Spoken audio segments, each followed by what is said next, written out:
I'm Serena from Photography Space, and welcome to our video today, which is going to be about the Ricoh Theta S 360-degree camera, and specifically for use with real estate shots.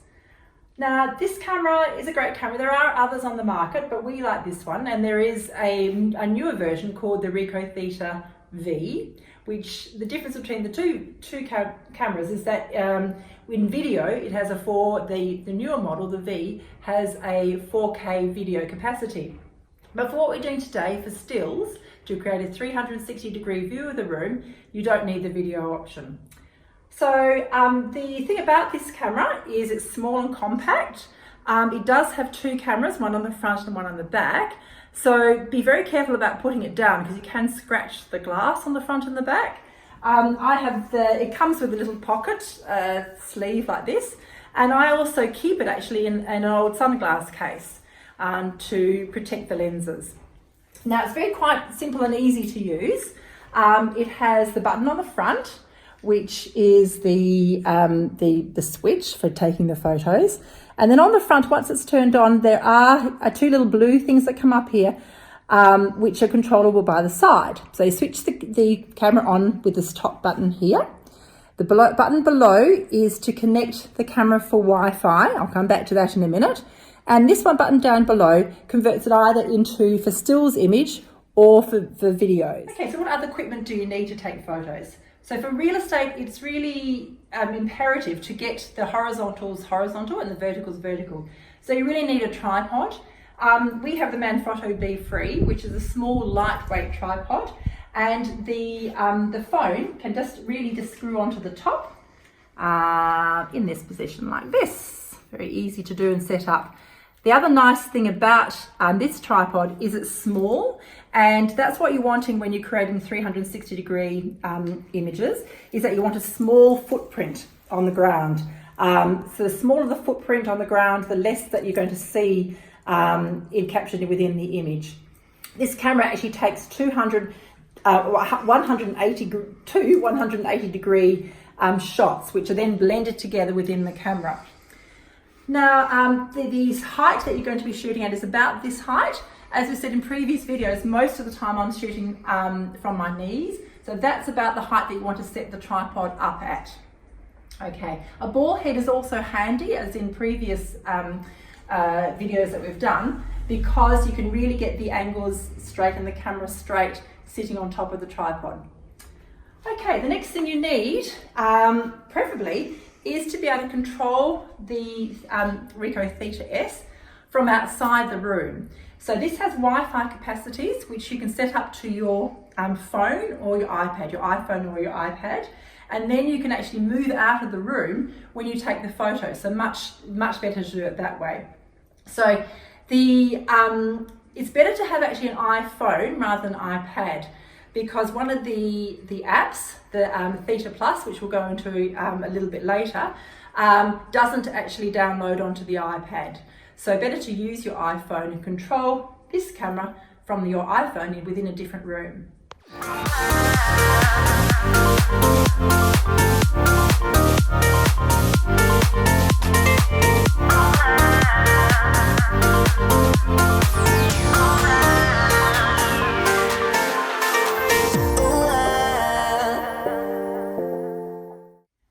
Okay, so how do you link up the Ricoh Theta S to your phone? So this has a Wi-Fi connection. So the way you do that is to first of all turn on. We're using the top button. Okay, and as you turn on, you can see that the buttons start flashing and the Wi-Fi starts flashing at the front. Okay, so what you're wanting to do is connect this Wi-Fi to your phone. So like the normal Wi-Fi settings in your phone, you go to the settings and you go to Wi-Fi, and then it comes up with something that looks a bit like this, the Theta XS, and then a number after that. So with that, it comes up.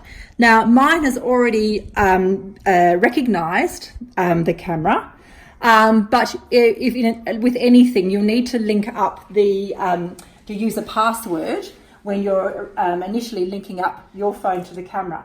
Now the password is actually underneath on the bottom of the camera, and it has a few letters, but don't use the letters, just use the number that is at the there. So on this one, your password would be 00280733. So that's the password which will then link up your camera so that you'll be able to see things on your phone and be able to use the shutter outside the room.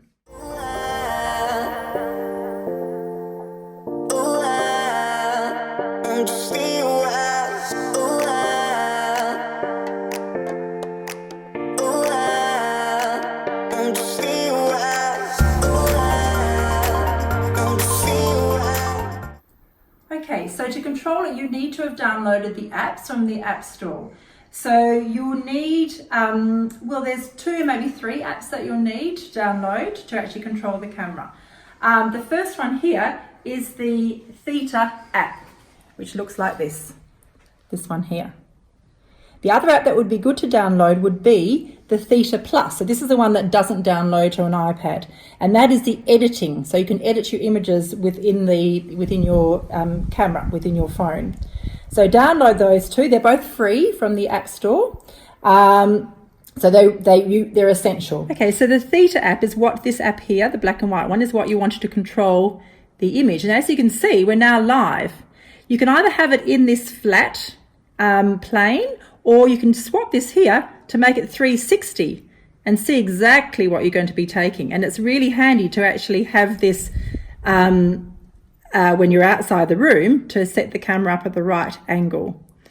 You could also, this little EV exposure value can also be changed, so that, let's go back to the long app, flat image, and then by pressing this EV, it then makes you can make the image either brighter up here or darker down there.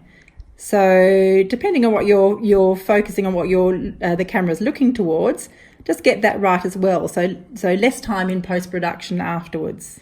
This auto button down here can also change the camera into a manual camera, where you can actually set the shutter speed and the ISO and manually. But probably I think it's best to keep it on auto, so cancel out of that. And this, you can also change it straight from a video, from the camera to a video, but let's just keep it in the camera for this shoot. Okay, so now I'm going to move to another room to actually take the shot.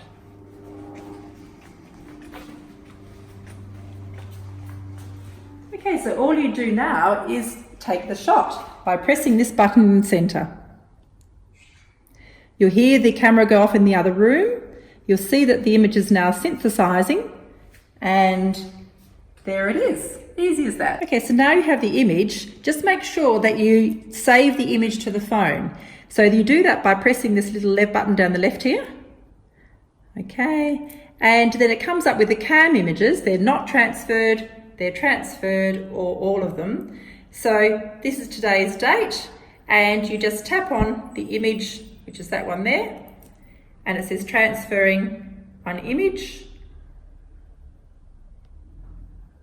And there it is. So you have your final product, which you can then, very cool, go up to the ceiling, down to the ground.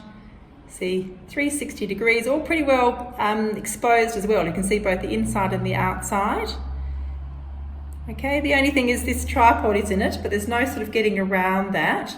You may want to take maybe the ball head off the top of the tripod and just screw the phone directly to the legs, but you're still going to see the legs a little bit anyway. You can, if you're fussy about that, get rid of that in post-production. Okay, so the next thing after this is to go and edit your image.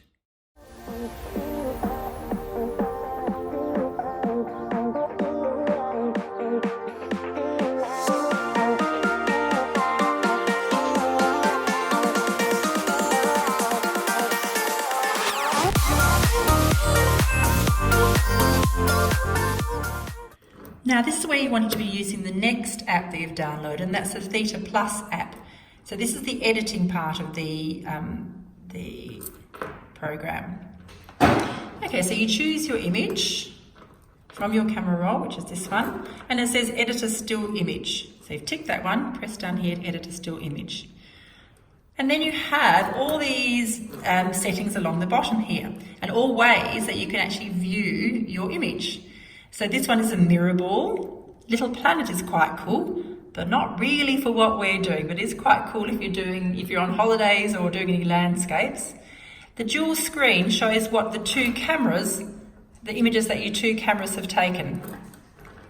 The flat one is the one that we saw previously. And then there's one here called straight on, okay? I would suggest probably that you use the flat image to do your editing. Now along the bottom here are a whole lot of editing tools. So at the moment we're in this one here, which is the 361. But what I want to do is go into this one here, this next one along. So that is more your filters. So there are a whole lot of filters and they've got really weird names, sort of like Orion and Libra and Virgo. So have a play with those. I quite like the, that's obviously a black and white one. The one I don't mind the Orion one. This one, the Gemini, makes it all too green. So however you remember the image to be, it's quite nice on the Libra. So you're really wanting to get the best looking image and put that filter on it if you want to put the filter on it. All right, the next editing tool is we're going to go down to the bottom here to this little pencil looking one. The other thing that might make it easier for yourself is to turn the camera around so you get a bigger version of the image and then tap the pencil. So what the pencil does is it changes the exposure, which is of this one here. So like before, it makes the whole thing lighter or darker. So just play with that so that you've got good exposure both inside and outside. Right, the next thing that we're going to look at is contrast, which is the second button along there. So for most of my real estate shoots, even when I'm on my big DSLR camera, in post-production I like to add a little bit of contrast. So just it gives it a little bit of a punch, probably about that much. It's good. And then you can always check it by having a look at the whole image and then double click there. The next one is color temperature. So that if you find that the image is very yellow because of the tungsten lighting, you might want to override that and make the image a little bit blue. Now this image is I quite like the colors of this image, but with the color temperature, I would show you that it makes it more yellow to the right and more blue to the left. The next thing is the highlights. So if you're wanting to add a bit more detail within the highlights, and you can adjust that, so you can see that that's sort of bringing it says a bit darker, sort of along the top, along the ceiling. So that's reducing the highlights a bit. That may work, particularly if you've got a couple of blown out areas outside. Also check it sort of with the whole image. And then the next one, which probably needs a bit more detail brought in, is the shadows. So all these dark areas through here. So by tapping on shadows, we then can add more light into the shadows. Let's just check that. That's looking a bit better. Let's just go to the extreme so you can sort of really see the difference. So it adds more light in these dark areas. Now the next one is articulation. And I think you don't really need to know that one. I don't know what it is myself actually. And the final one is saturation. So the saturation, be very careful with. It makes the whole image either very bright and garish or more like a monochrome. So I think just be very careful of that. Sometimes if you want to perhaps bring out the green in the trees or the blue in the sky, you might use that saturation. Okay, so now we're in the last of the editing tools, which is the one at the end here, which is a little square, and that is a cropping tool. So once you press that, it comes up with these options down the bottom. Now, for a 360-degree image, you probably won't want to be using any of these. You have the original, you have a free crop, where you can just pull them in or pull them out or decide which area you want covered. You've got a square, so it converts it into a square.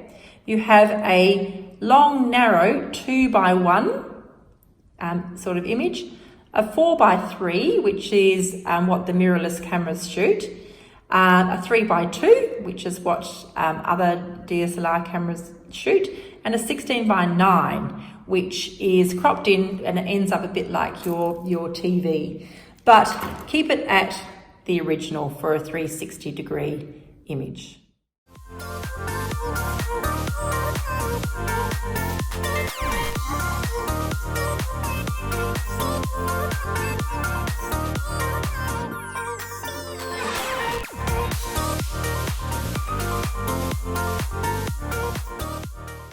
Now the final thing is, once you've done all that editing, is to save the image. So up here is the save button, pressing that, and it is saved. So once you've done that, it comes now straight into the sharing part of the app. So there's different options here. Most of them are either to your back to your camera roll, so you can go send it back to where you had it stored, and the others are, you can put them straight on any of the social media. You can also share or save a 360-degree image here. But as I press that, it says when exporting as a 360, the two-screen view, the animations and the crop size settings are cleared. So that's self-explanatory. All right. So save to camera roll or share. I will save it to camera roll.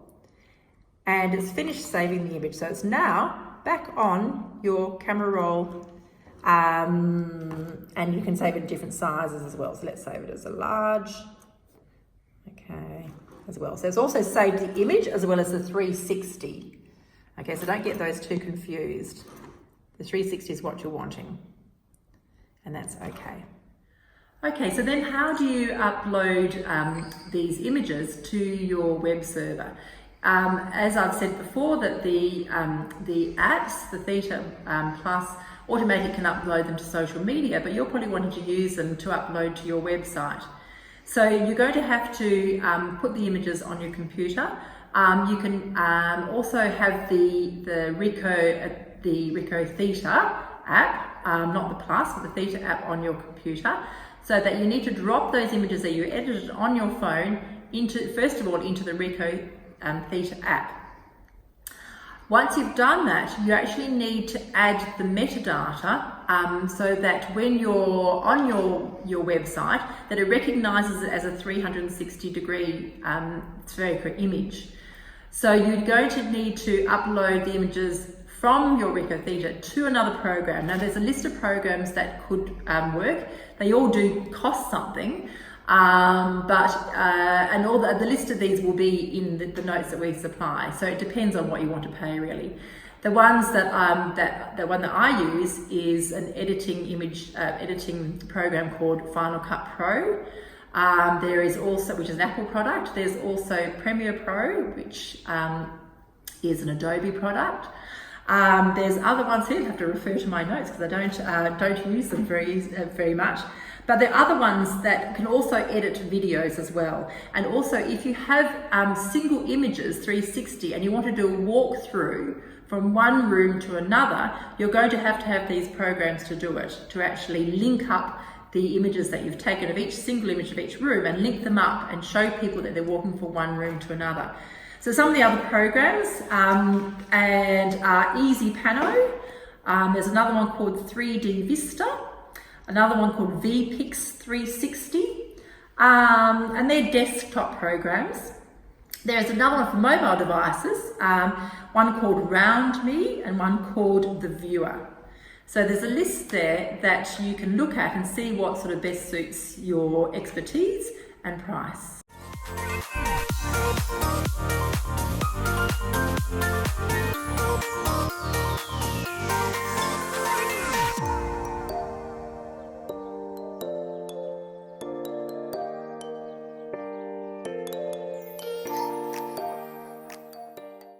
Okay, so thanks for listening to our presentation, and I hope you've learned a lot about the Ricoh Theta S or the Ricoh Theta V for 360-degree images for your real estate or property management needs. If you do need a bit of extra assistance, we do offer on location training for your staff. So once they've had the notes, we can come out and just putting everything together in a practical way. We offer these right across Australia. So thanks for listening, and have a good day.